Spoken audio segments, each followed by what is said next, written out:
Larry Legend, what's One thing good, I bro? do know, I see you cooking these dudes. I always knew how good I was.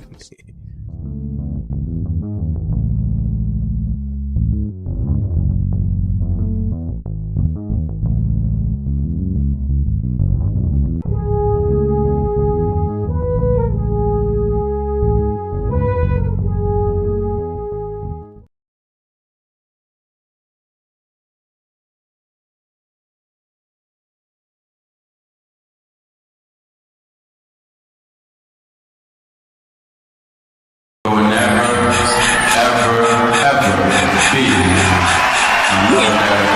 Well, stargazing, life goes on, I need all my babies.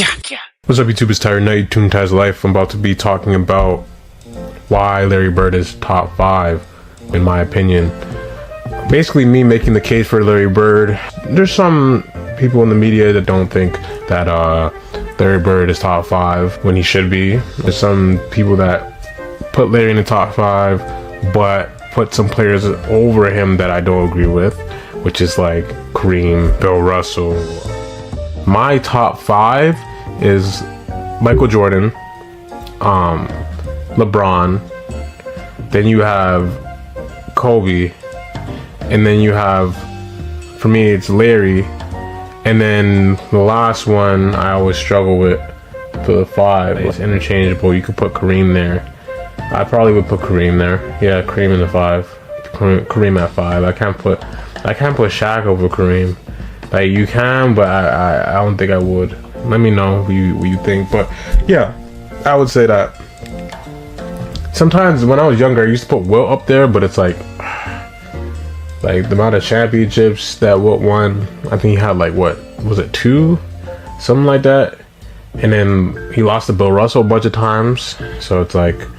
And then Kareem was also dominating around that time, and all the way up to he was dominating all the way up to like Magic Johnson times. When Magic Johnson got there, he was still like winning. So I'd put Kareem in the top 5. But for Larry Bird, the reason why I would put Larry Bird at 4 is because based off of his accomplishments. Let me just list his accomplishments in the 13 years he's been playing in the NBA. 3-time NBA champion. This is in 13 years. 3-time MVP. 12-time All-Star. 9-time All-NBA first team. 3-time three-point shootout champion. I mean, like, he was the best three-point shooter in the league back then, so that was a given. And 1980 NBA Rookie of the Year. You know what I'm saying? He won that over Magic Johnson. The same guy in that same year that went to the finals, averaged a triple-double, and won a championship for his team as a rookie. So, like, he went against that guy and blew him out the freaking stadium. Like, it wasn't even close for the Rookie of the Year. Larry Bird won that easily. So, it's like, he started off great and ended off his career great. His last year, he averaged like 20 points, and he went through like some back injuries, a whole lot of stuff, but he was still playing decent. Like, a lot of players don't end off their career in that way. A lot of players end off their career averaging 20 points. It's only the greats. So only Kobe, LeBron, Jordan, and I can't think of really anybody else that averaged 20 at the end of their career. Was still averaging over 20 points, no matter what. Like, all the back injuries, you're old, people call you washed, you're still averaging 20 points. LeBron's ridiculous. LeBron's still averaging the same amount of points he averaged in his prime, and rebounds and assists. Like, he's still playing and still generating the same type of stats. Like, that guy, that's why I put him up there. That's why I put him up at number 2. It's like Jordan, LeBron, and then I have Kobe, and then I have Larry. What LeBron's doing right now, I haven't seen. In that 13 years of playing, he did all of that, and he's still one of the top scorers. He's still one of the top scorers all time. 897.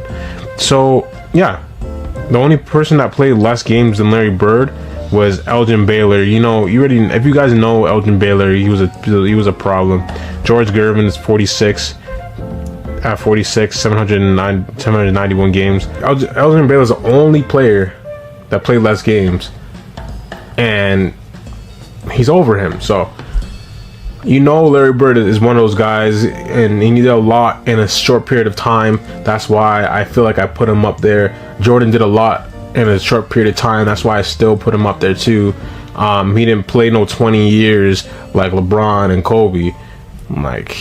All these guys played less amount of games, way less amount of games. Still in the top 40 for the scoring list. Still up there with the all-time assists, the rebounds list. He's an overall player, so he's up there. His grit, the mental game he plays. He plays he covers all areas. He's almost the perfect basketball player. He covers all areas.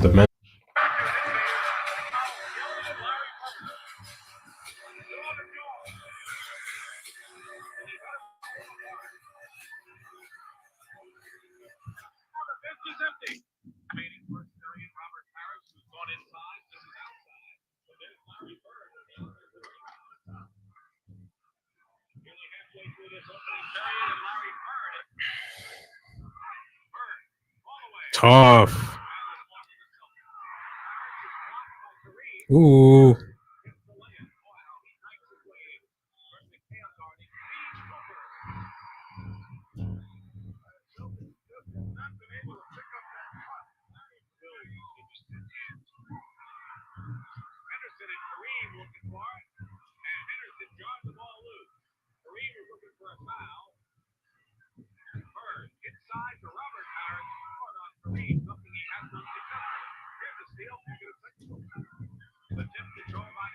Trey ball.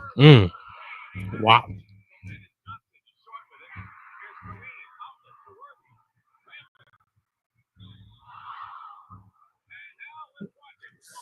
Okay, I definitely seen this clip before.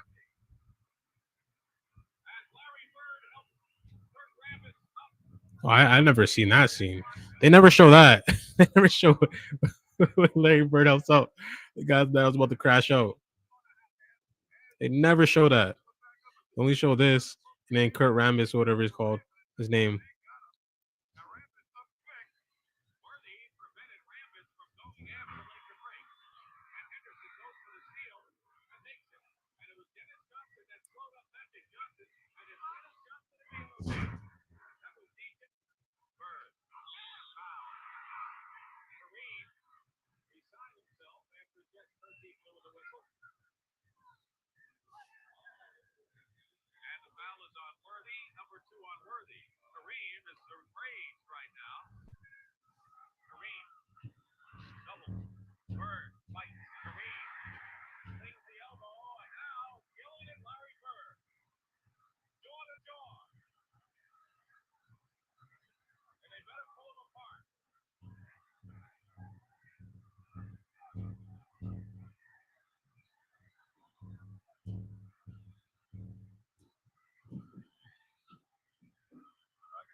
Ooh.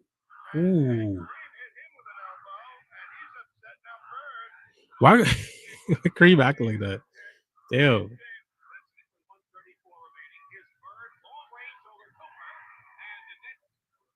Shot is so clean, man.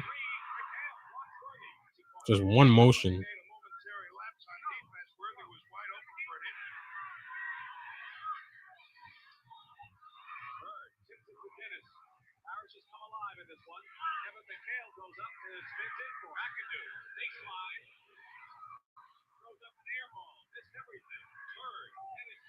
Ooh, finish on him.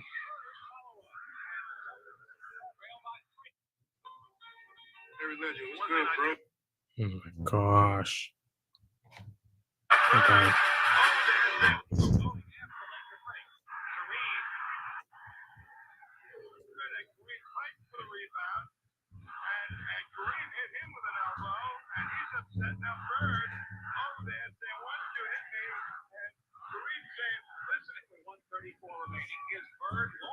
Mm. Inside, getting free. McHale blocks Worthy. Somebody made a momentary lapse on defense. Worthy was wide open for an inch.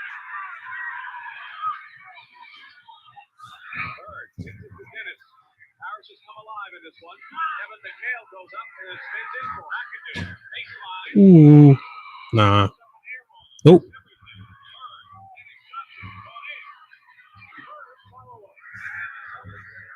by 3, lead 2 points. Loses it to take this lead. McHale misses. Bird is up and is fouled. Bird is fouled. Kareem is upset. There's been a common scene. Bird with 23 leads the Celtics. Harris with 22 is second. Here's Dennis Johnson. Inside. McHale. Here's Harris. Where's it go? Harris fighting again, and a basket counts and a foul. And the Boston Celtics, with their relentless up.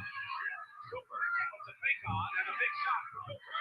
The rebound, Harris, and the foul against the Lakers. That's up Kareem, and that'll be number 6 for Abdul-Jabbar, if that's the case. And it is. Kareem is fouled out of the ballgame. And if this game goes into overtime, that could be a factor. Keep in mind that the Lakers have the last shot. You know, great players like Larry Bird and Magic Johnson love to be in this situation. He makes one. 8 rebounds. His 32. That's his point total in game number 1. Big free throw coming up.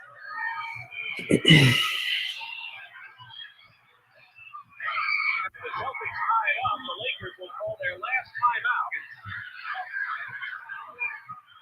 Harris steals the ball, and the Celtics call a timeout with 3 seconds to play. Second situation. Bird fires it up. Bird is so tough.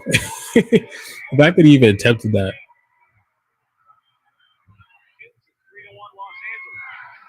Dennis Johnson takes the first shot and hits it. Hit over the point. Bird inside, goes up, gets the basket. 35 seconds remain. We're in overtime. Tied at 123.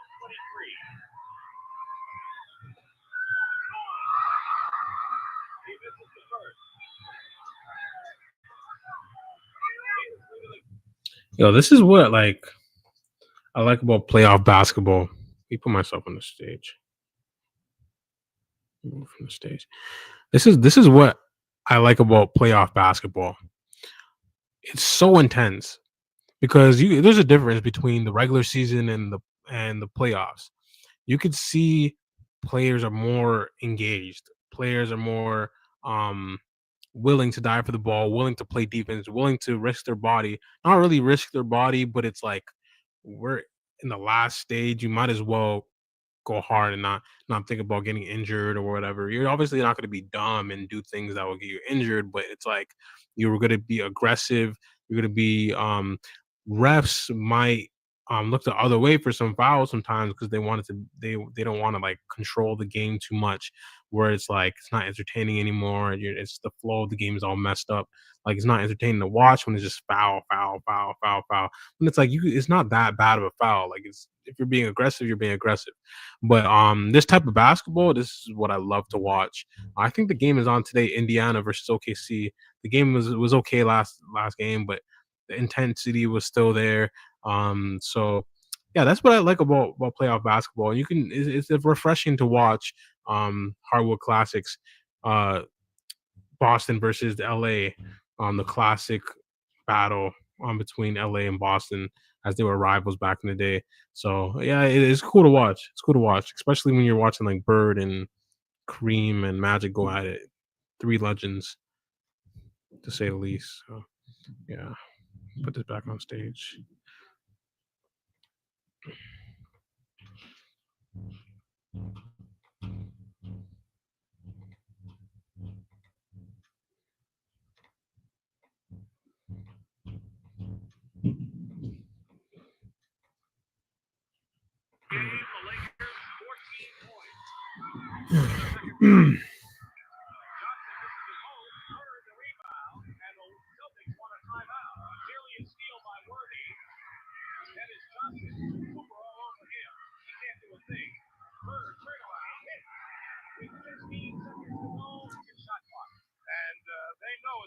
Bird. Magic Johnson ends up having to guard Bird after so many. Watch the clock. Inside. Worthy has got foul. With 10 seconds to play, Kevin McHale picks up the foul and spins. Worthy was tough too. He was a different individual too. Like even on UNC, he was tough. Lakers had a solid team, man. So was Boston.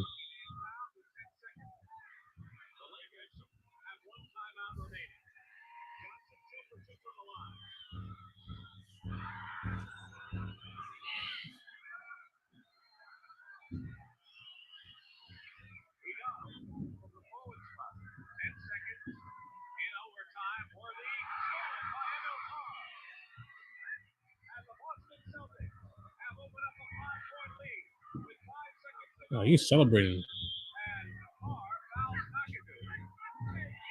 We're about to win the championship. Oh, so they're saying that elbow, that elbow led to a Celtics championship.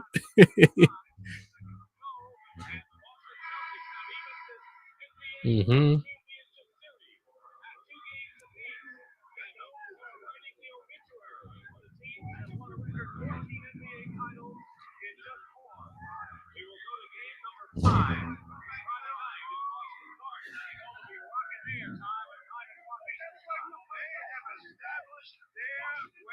Beating the Lakers, I think this is going to turn into one of those all-time great series. So, let's get that off stage. All right, let's talk about it. So I guess whoever made this video was trying to say that elbow, but Kurt Rambis, if I'm pronouncing his name right,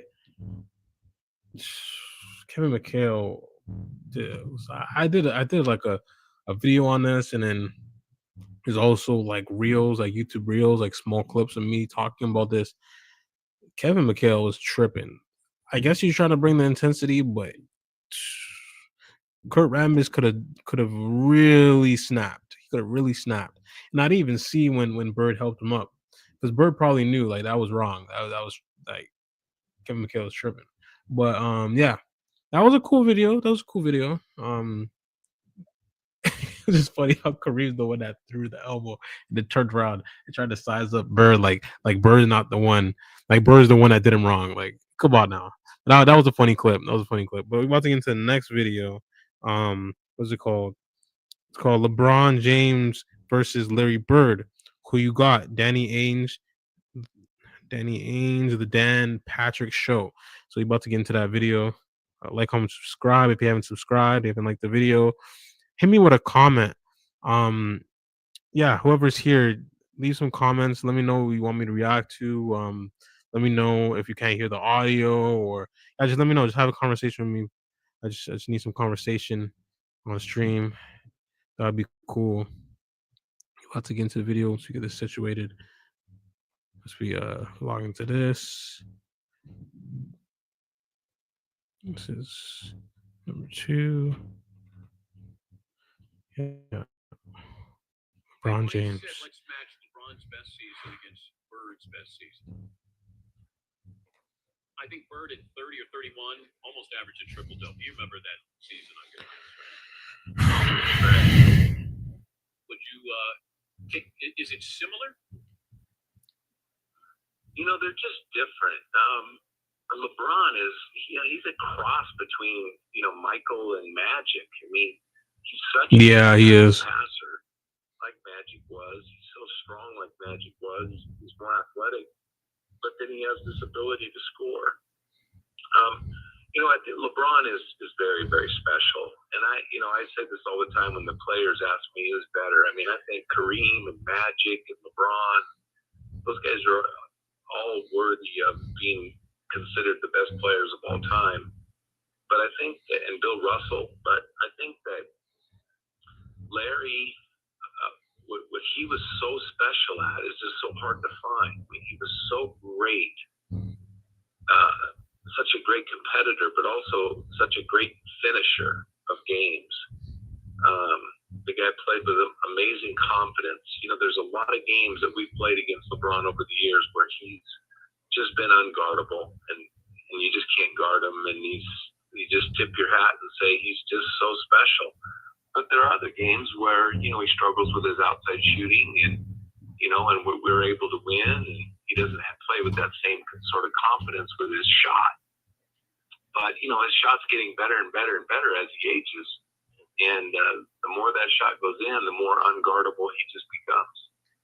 Yeah, he just recently passed Bird on my list of the all-time. Reggie Miller and I were talking about it. Reg said, I love Larry, but, LeBron he moved past Larry, and which I understand, and I'm sure Larry would agree with that. But I wonder, Larry in today's generation, shooting the three, how much different he would have been.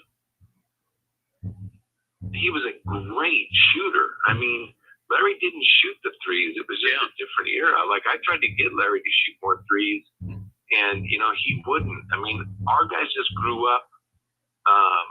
We grew up, field goal percentage was important. Now true shooting percentage and scoring efficiency is important, and the three-point line is utilized more and more, and it was evolving. None of us played with the three-point line in high school or college. So, yeah, there's no doubt. I mean, with the three-point line, and if Larry had utilized the three-point line more, coming into the game today after playing it in high school and college and coming into the NBA, he'd be one of the great shooters of all time. The Dan Patrick Show, weekday mornings on Audience. Yeah, to hear that Larry Bird didn't really use the three-point line as he should, like, I could really see that, because there was clips and there's highlights where he's shooting threes, but he's not excessively shooting threes like LeBron or Curry or all these players. So if he shot more threes, he probably would be higher in the all-time list for three-point shots, higher in the all-time list for the greatest shooters of all time. People still put him as one of the greatest shooters of all time. I put Curry up there. People say Reggie Miller. Some people say Ray Allen. Curry is in my generation, so that's why I would go off of just Curry. Because he could shoot the ball off the dribble, he can shoot the ball catch and shoot, run through like 10 screens and get the ball and still release it, or run through 10 screens, get the ball, pump fake, take a step, shoot it. Like, he can shoot at any capacity. He could shoot from any range, or guarding him from half court. Like, you know what I'm saying? So that's why I put Steph Curry up there. But Larry Bird, if he really I guess focused on shooting more threes, like Danny Ainge was saying, he would be considered the greatest three-point shooter of all time, and it probably wouldn't be debatable, because like, he was just that good at shooting threes. But apparently he wasn't he didn't shoot as many threes as the players now. But this is a different time. High volume shooting, faster pace game. And as he said, the field goal percentage was more important back then, because now people are just shooting with no conscience, I guess. And then they'll hear about it after, but once they get into the game, they just don't want to think about that. It's good and bad at the same time, because it's like, when you're having a bad game, then you don't want to think about how bad you're shooting, how many shots you missed.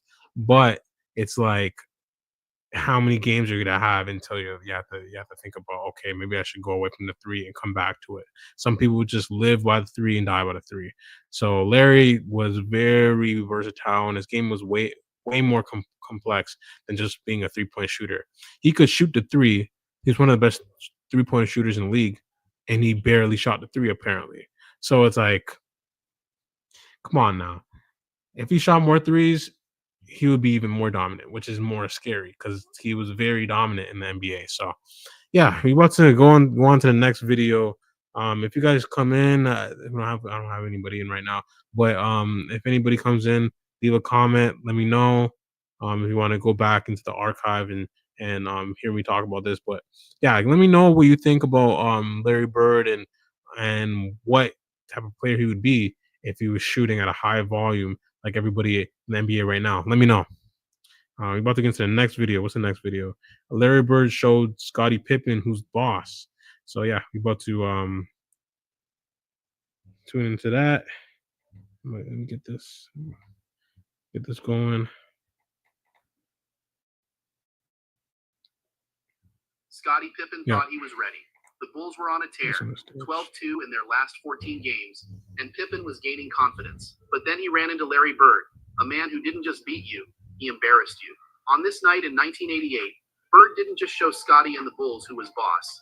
He schooled him, humiliated him, and made him question everything. This is the story of the night Larry Bird put Scottie Pippen in his place, and the brutal way he did it. Let's break it down. Right from the jump, Larry Bird was on a mission. He was slipping backdoor along the baseline, creating perfect looks for his teammates and orchestrating the Celtics offense. Meanwhile, Robert Parrish was putting on a clinic in the paint, spinning past Corzine for a smooth 2 points.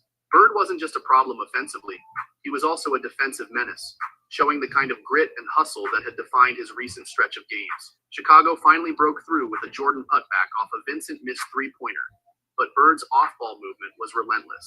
He was constantly slipping his defender, getting just enough separation to nail those mid-range pull-ups.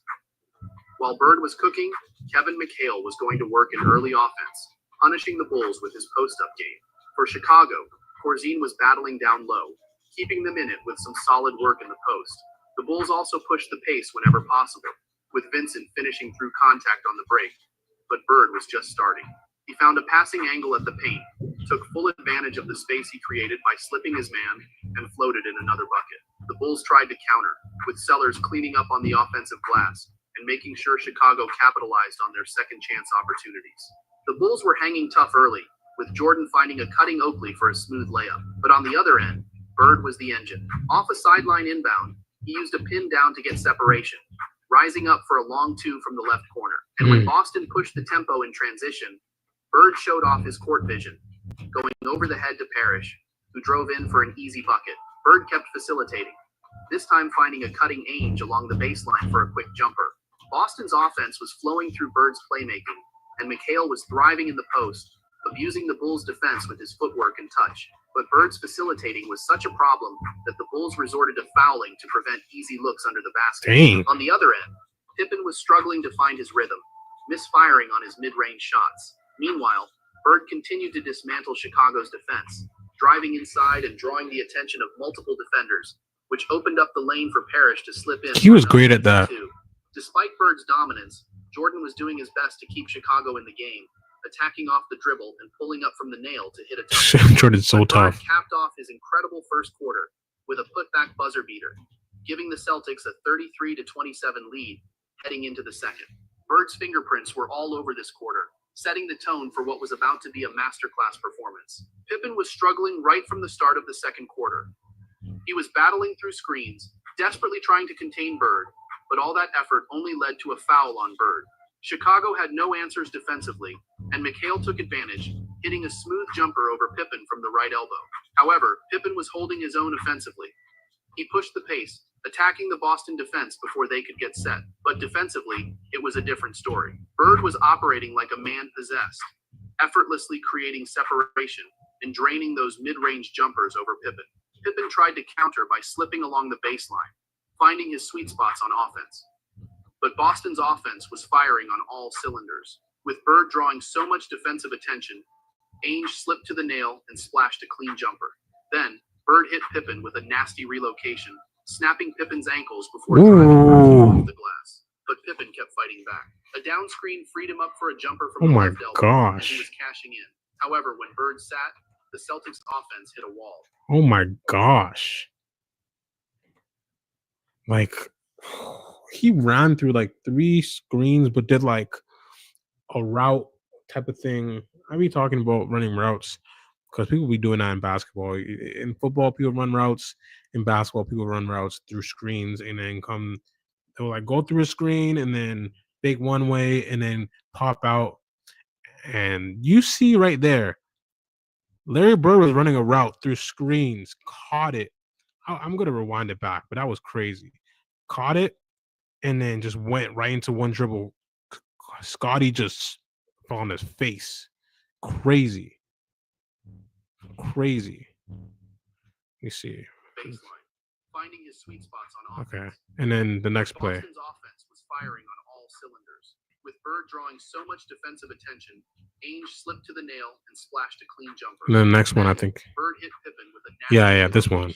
snapping Pippen's Oh my gosh. two off the glass. Like, what? He was so late getting to him.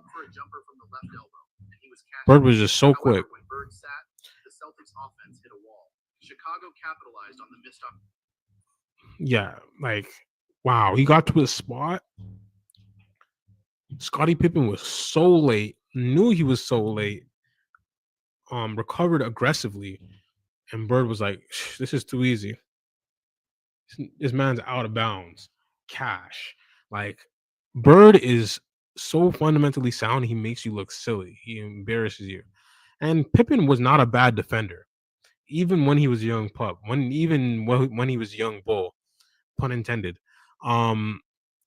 He was not a bad defender. So it's like, even though he had potential back then when he was a rookie, he still wasn't seasoned. He wasn't in the NBA long enough to really guard Bird and contain Bird. But even in his prime, he couldn't do it. He probably would have did a better job. He probably wouldn't be on the out of bounds when Bird took that one dribble and went through 5 screens. You know what I'm saying? It probably wouldn't happen like that way. But Bird is a great player. He wasn't playing against no scrub.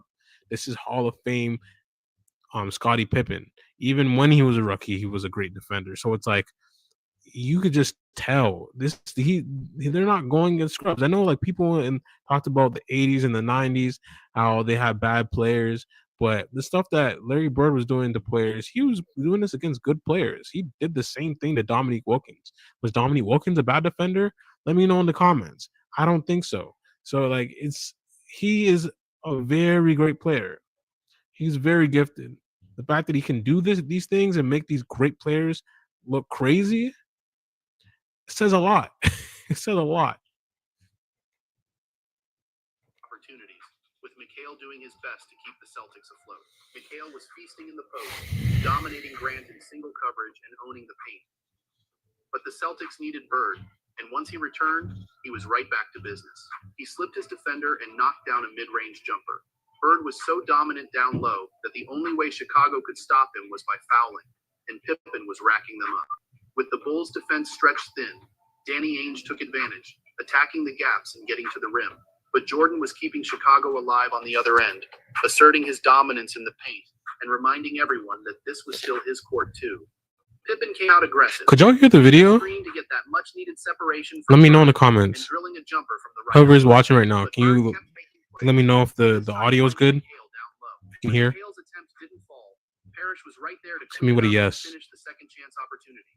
The Celtics defense was locked in on closing off Jordan's driving lanes, but that left him wide open at the nail, and he was knocking down those mid-range shots with ease. Meanwhile, Bird was relentless in his off-ball movement, slipping away from Pippen and finding space to dominate the mid-range game. Mid-range game, crazy. Porzingis was getting it done in the paint, posting up and hitting a smooth hook shot over the Celtics defense. With Jordan attracting a double team, Oakley found himself wide open at the baseline and attacked the rim for an easy layup. However, Boston closed out the quarter with some fireworks. They pushed the pace in early offense, and DJ got a clean look from beyond the arc, splashing a 3 to extend the lead. But just as the Celtics... DJ was underrated too. Pippen had the final say. He beat the buzzer with a clutch jumper, trimming Boston's lead to 68-63 heading into halftime. Bird opened the third quarter in full facilitator mode, finding Parrish along the baseline for a thunderous jam. With the Bulls still packing the paint, McHale adjusted by kicking it out to DJ, who nailed a jumper near the nail. On the other end, Jordan missed a shot at the right elbow, but Oakley was right there to clean it up and capitalize on the second chance opportunity. But Bird was unbothered. He went around his screen and fired from the right elbow, cashing in yet another jumper. The Celtics continued to use McHale as a decoy. With McHale drawing a double team down low, DJ was left wide open under the basket for the easy bucket. Bird then relocated to the right elbow, and with Sellers arriving a step too late. Are you saying the audio is fair but not great? So do you hear the guy talking? Just reacting to a comment or talking to a viewer. If you're still in here, I don't think he's still in here. Dang. Okay. Let me try to turn this up a little bit. Oh, it's all the way up. I don't know. That's weird. Okay. Back into the video. He finished through contact, showing his physicality and poise. Chicago responded by clearing out the strong side for Jordan, who hit a long jumper in rhythm. But the Bulls still had no solution for Bird's elbow shots. Every time he relocated, It was another clean look, and he was punishing them for it.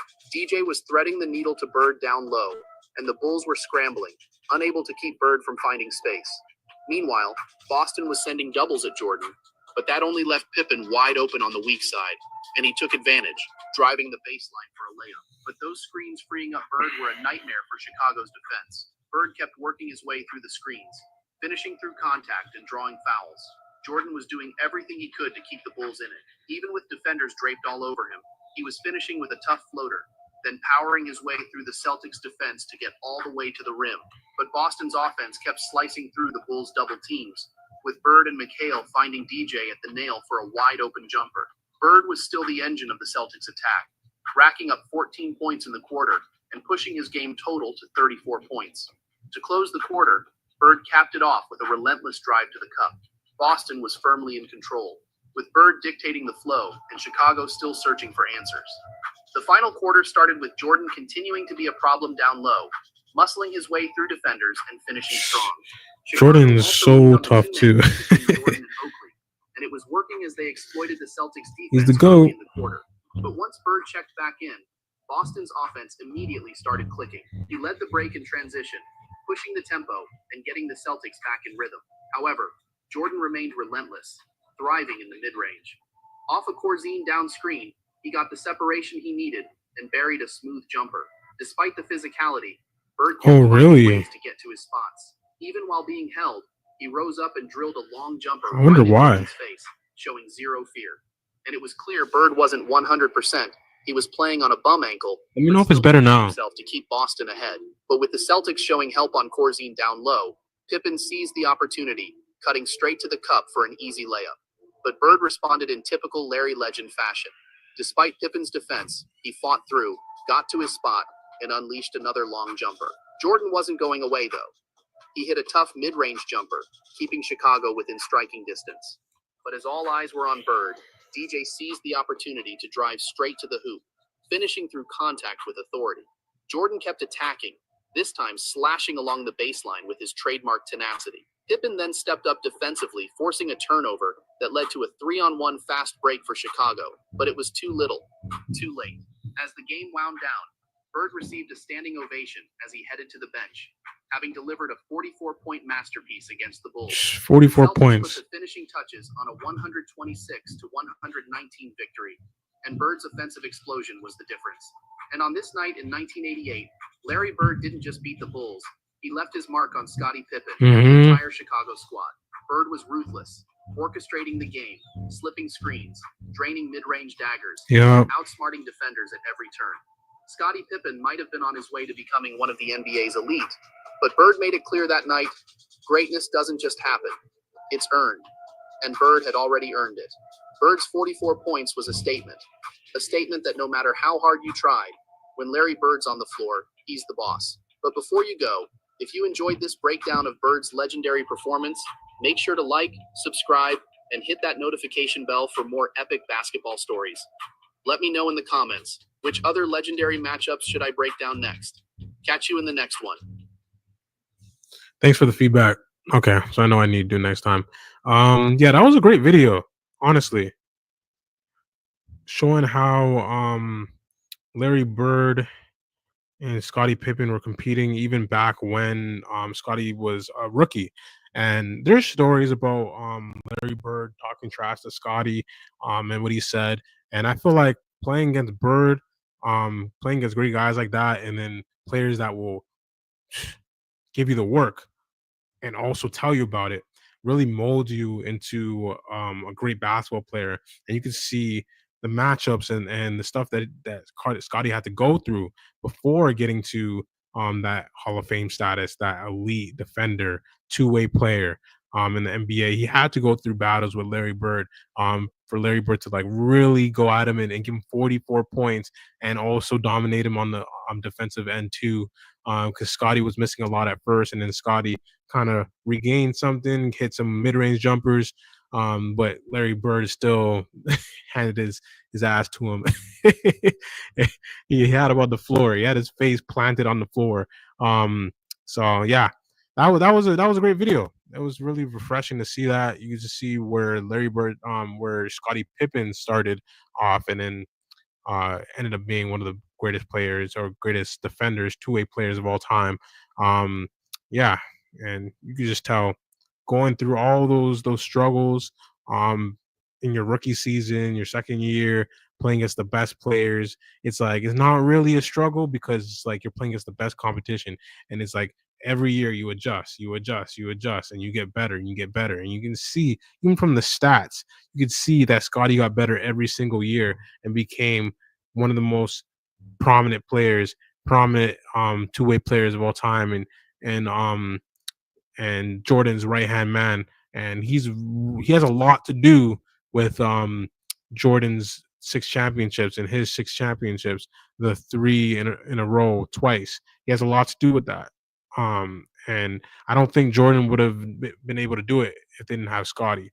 So, and Scottie wouldn't have been able to do it if he didn't have Mike, but they needed each other. So it's like you can see the growth of Scottie and the matchups he had to go against, and the people we had to go against, and is very entertaining watching it. This is a great video. I like this concept. I would like to watch more videos like this, seeing great players go against like great players in their early years go against legends and see how, how the legends were just busted their ass, to say the least. Give them the work. So yeah, it was great. It was a great video to watch. Let me know if you guys want to watch any more videos like that, or like just suggest videos. Let me know. I'm about to sign out, probably come back, or maybe just you'll see me on Twitch. It's Thai Night M. I think I'm gonna start streaming on Twitch, reacting to Larry Bird, Jordan, other type of players, or just talking about basketball. But if there's anybody here that's in the comments right now, I didn't say there's any viewers, but if there's anybody in that wants to talk about Larry Bird or any type of basketball, or talk about the playoffs right now, I'm willing to talk, because yeah, I'm probably gonna do this stream and then try to go to Twitch, but maybe just like I can just sign out with the conversation, talking about basketball, talking about the NBA, because the NBA is definitely in a good place right now. People were talking about how they hate to see the same teams in the NBA finals, and now we have Indiana, we have OKC, and we have players. I never heard that he used to talk trash to Pippen, but I'm not surprised. Yeah, there is definitely a story about that. I can't remember what exactly he said. I could go and look for it. Let me search for it, and then I can play it. I'm gonna search for it real quick. I'm gonna do a quick intermission. And I'm gonna search for it. Hopefully, it doesn't lag or anything. But yeah, let me look for it. There definitely is a video of it, of Scottie talking about how Larry Bird used to trash talk him. Okay, let me see. Scottie. Wait, Larry Bird talking trash to Scottie.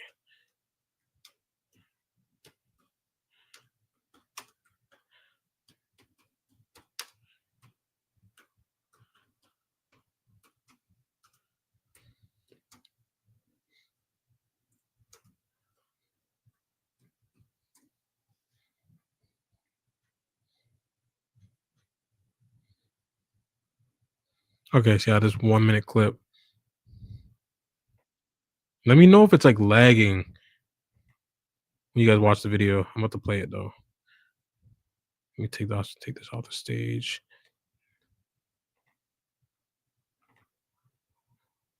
Share screen. Let me show you the video. He talked about it recently, actually. He could come into this because I heard he was good at this. Biggest and best trash talker. I don't think anybody talks shit to you. But Scottie, who would you like? Who are the ones that, whether they were good at it or not, like who are the ones that were just giving gabber the whole time? I mean, Gary Payton talked a lot.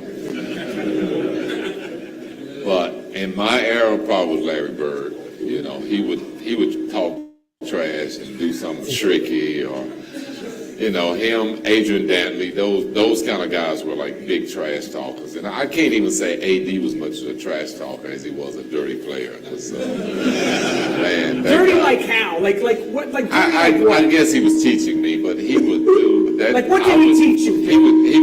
He would do the bag down, and then all of a sudden he'll hook your arm. And he was one of the strongest guys. I mean, he was strong as oak. And he'll just run to the basket, holding your arm. And he had the ugliest shot, you know, he'd like throw it up. And he'd get a foul every time. And he was short, right? Short, about 6'4", but I mean, physically strong. Hey man, that dude could score the basketball. Y'all go check the record books. He probably got about 10,000 of them on me. He was tough. Oh, he was. He was like a longer video. 6'4" guy. Hello everyone, I spend a lot of time trying to get you guys nice videos, so please subscribe to this page. Yeah, let me see. Scottie Pippen, and then yeah, Scottie definitely talked about what he said, what Bird said to him.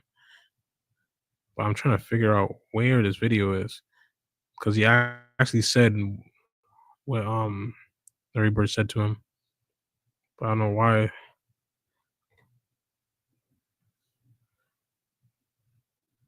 Talking trash to Scottie. To Scottie Pippen.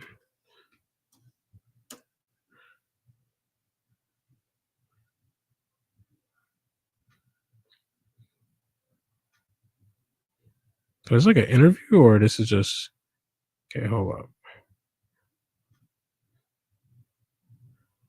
I heard him talking about it. Well, he mentioned Bird, but I'm pretty sure he said what Bird said to him. I just don't know. Okay, Byron Scott reveals the best trash talk story he heard from Michael Jordan and Larry Bird. Ugh. Why can't I find it? He goes into more detail about it.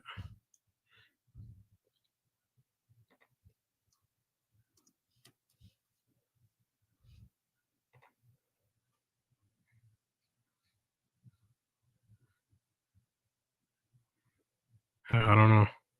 It's not showing it, but yeah, there's definitely a story. Definitely a story about it. But yeah, I've heard about Larry Bird just going at Scottie Pippen every single time. Yeah. Yeah, I heard about Scottie going Larry Bird going at Scottie every single time, especially when he was a rookie. And he was going at him. And I think that was just the more prominent matchup that Scottie had. He had to go against Larry Bird, because Jordan was not guarding Larry Bird because the positions just didn't make any sense. Larry Bird was bigger than Jordan. He would just put him in the post, and it would just been a bucket all game. So it's like Jordan was athletic. He could play defense, but it's like, why waste his energy? Scottie is gonna have to do it. Scottie did the dirty work, and that's what it was. But yeah, I'm about to log off. Like, comment, subscribe.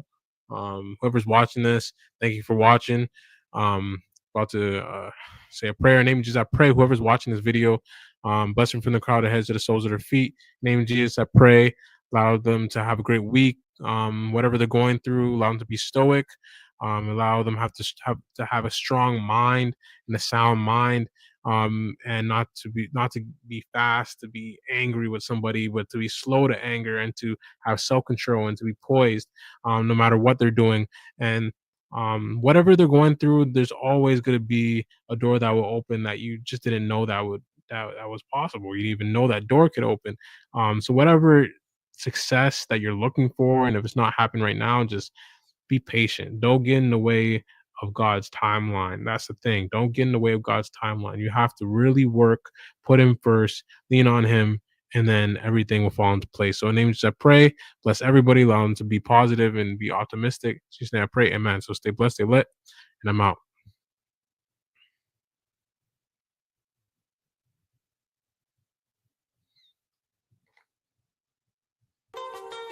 Larry Legend, what's good, bro? I see you cooking these dudes. I always knew how good I was.